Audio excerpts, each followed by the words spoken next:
So while I always recommend for people to hire their own personal professional life coach because a life coach can see the gaps that you can't see for yourself, there is so much effective life coaching that you can do on yourself. And it's also really good to practice coaching yourself as well, because your life coach is going to teach you how to depend on yourself and trust yourself. You do not want to depend on your life coach or anybody outside of you to find those answers that already exist within you. So I'm going to take you through a series of questions today that you can use to start coaching yourself so you can figure out what it is that you want to create in your life and giving yourself that action plan to make it start to actually happen.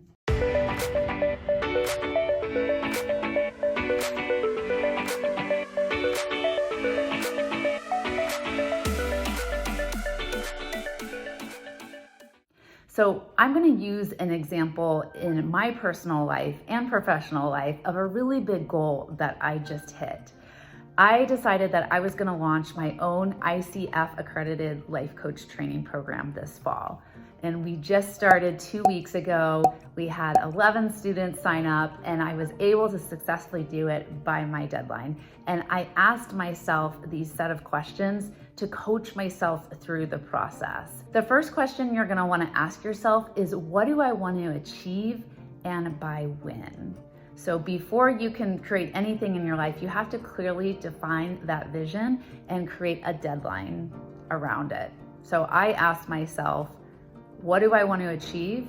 I want to create my own life coach training program, and I want to fill it up with at least 12 students and to launch it by October 4th. The next question you're going to ask yourself is, why is this important to me? It's really important to know your big, powerful why behind your goals, because that is what's going to motivate you.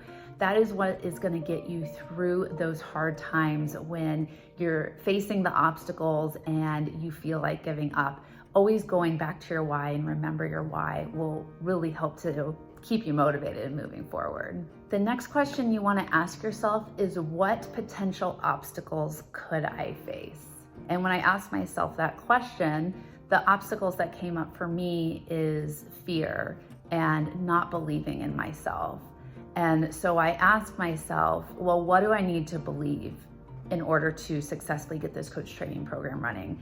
And I needed to believe that it was going to work right from the start. And so I made that decision that this program was going to work. And if it didn't work, I would find another way to make it work. So I'm really glad that I figured out the obstacle in the beginning, so that way I wasn't blindsided when it could potentially come up as I was working towards the goal.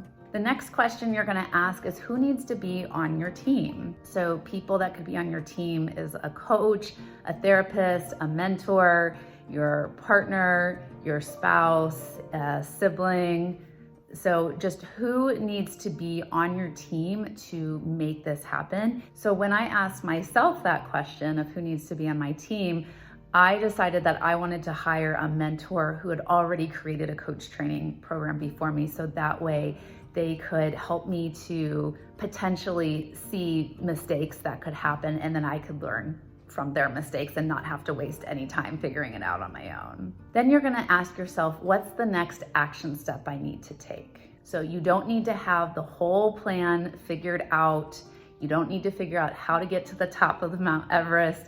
You just have to figure out what is the next best step to take to get you to moving forward.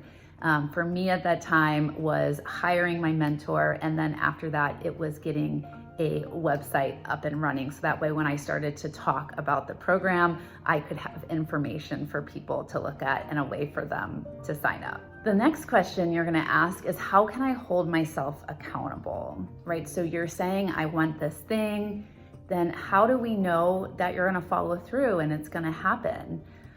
For me, I just knew that it was going to happen. I had been thinking about designing my own coach training program for years. So I know that I'm a person that once I put my mind to something, I'm 110% in and it's going to happen. But for other things that maybe I'm not fully trusting myself that I can do it, I would ask my coach to, maybe check in on me, or if I could send updates to my coach. And I actually did that with my mentor. I would occasionally send emails to her and updating her the status of where we are in our coach training launch. And it was really nice to have that additional source of accountability.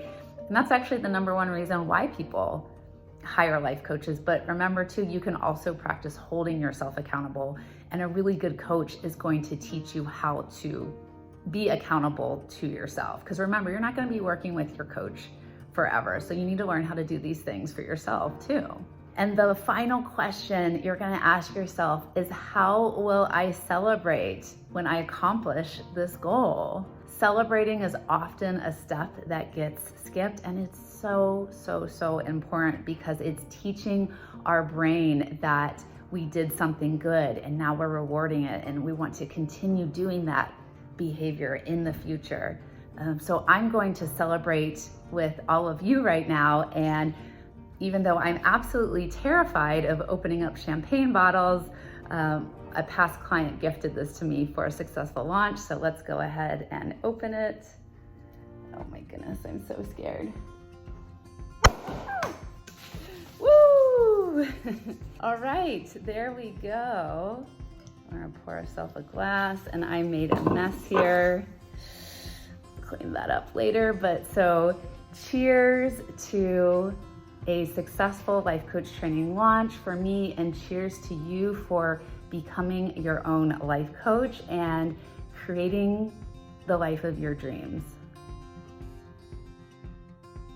So make sure to subscribe to my channel so that way you get updated every week when we release new videos. And then let me know in the comments below how you're gonna start showing up and being your own life coach. All right, thanks everyone. Bye.